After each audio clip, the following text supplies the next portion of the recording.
आणि आमची शिवसेना यवतमाळ जिल्हा शिवसेना जिल्हा प्रमुख यशवंत पवार आज ही जी घटना अकोल्याची जी नाबालिग मुलींवर अतिशय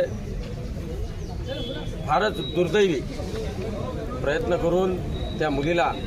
तिच्यावर बलात्कार करणाऱ्या नराधमाला तातडीने पकडून त्याच्यावर फास्ट ट्रॅकमध्ये गुन्हा दाखल करून फास्ट ट्रॅकमध्ये केस चालली पाहिजे आणि त्याला लवकरात लवकर फाशी झाली पाहिजे ही मागणी करण्यासाठी हे सर्व हिंदू संघटना आमची शिवसेना आणि सर्व